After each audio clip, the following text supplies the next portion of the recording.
Hello everyone. First of all, I'm going to discuss the issue of Uncharted and its ongoing absence on my channel. It's definitely on my to-do list. I actually attempted to record it a few weeks back actually, but I actually forgot to actually press record, which I only found out when I was about an hour into it, and I was like, oh, for God's sake. Had to go back and redo a chapter and all the rest of it. And every time I've come to try and do it, you sort of say, oh, I'm going to do it tomorrow. Something's happened or whatever. Like today, um, my insomnia reared its ugly head last night again, which means that today I'm not feeling really kind of all there as a result. So if I was to record, the video is going to be crap. So I'm not going to do that, and then, you know, and so it'd probably be best to do it when I'm in a slightly more awake mood, which hopefully will be sometime in the week, which is when I aim to do it. I'm actually just as annoyed as you probably are that I still haven't made any new Uncharted videos, just because, I want them done. Okami and Ratchet and Clank should be fine. I've got plenty of videos recorded for that, so that's fine. I've got enough videos for at least next week for both of those, so yes. But this video has another point. You can probably tell by the picture that I put up. My subscribers are actually shooting up. I seem to get at least 2 or 3 a day now, possibly more. And I'm actually struggling to keep up with who everyone is and how many I've actually got at any one moment, because it seems like as soon as I'm aware of how many I've got, about 3 people subscribe to me, so I'm like, okay.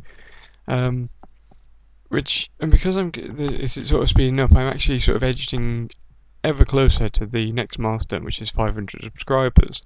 In fact, looking at the amount I've got now, I'm under the impression that I could actually reach 500 by the time that my first year anniversary special rolls around, which will be mid-February. And because of that, I'm really hoping they do coincide.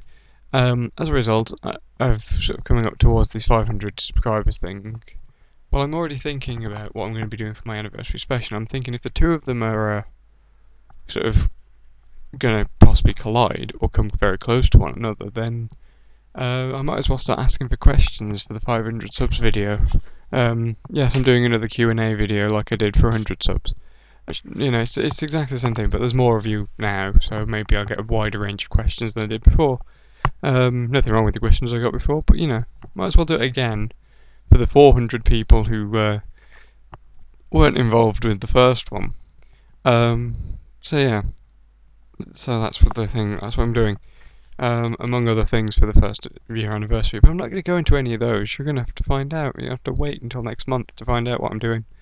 Although I'm open to any suggestions for what you might like to see as a way for me to celebrate my first year anniversary. What kind of special videos you'd like to see? Because I'm trying to think of a few things. I've got at least 3 ideas that I've got going. So yeah. But yeah, you can ask me anything for the 500 subs Q&A. Possibly anniversary Q&A as well. First of all, I'm not going to be really strict and say, oh well, if it was asked in the 100 subs videos, you can't ask me again. But I would advise people to watch the 100 subs video, because I really wouldn't like just to get in the same questions all over again. Sort of read the comments and have a look at the 100 subs videos, which I'll probably link, and sort of see what's been asked, and maybe you can get some spark of inspiration over what's already been asked or whatever. But please, I don't want to have I'm not going to be so strict. If someone asks the same question again, then I won't say, well, I'm not answering that, I answered it before. Because obviously, like I said, a whole load of other people have come in since then, so they might not know the answer, they might not have seen the original video. And, I'll only really get strict on it if it's all the same questions, and there's very little else. So yeah, I will allow 2 to 3 questions per person. I'm not going to be really strict on this one either. It depends on the amount of people who ask questions, really.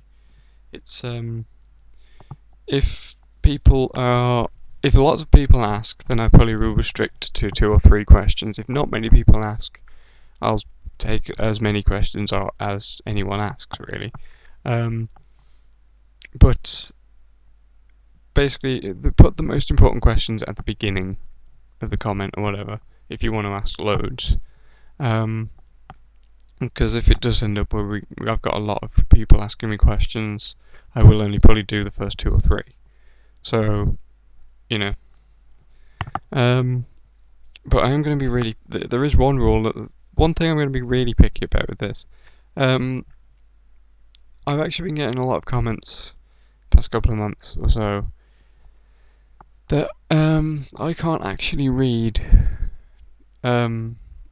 because the spelling and grammar and everything else is just god awful. As a result, I'm going to be quite strict on this. If you want to ask me a question, please proofread it. Please make sure that it's legible and it's readable. Not just to you, but it could be readable to anyone else. Please use standard English wherever possible. Try and avoid text speak.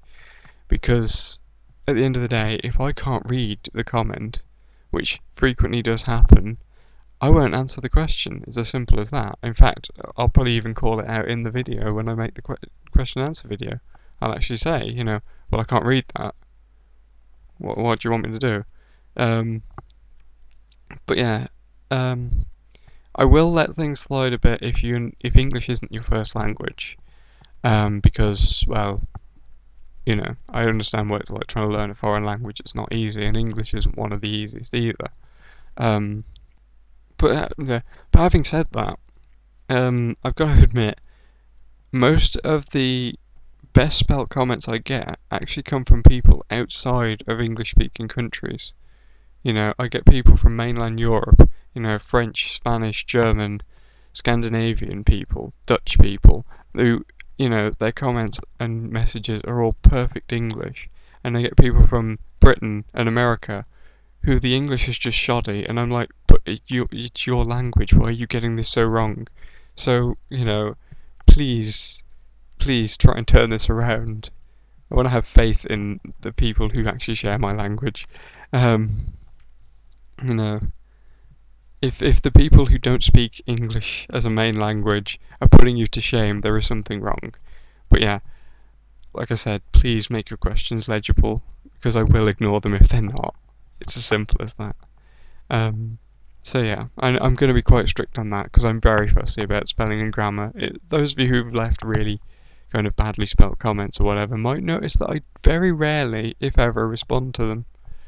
So yeah, please try and be considerate with the way you spell your comment. So yeah, anything goes though. Any question you could think of.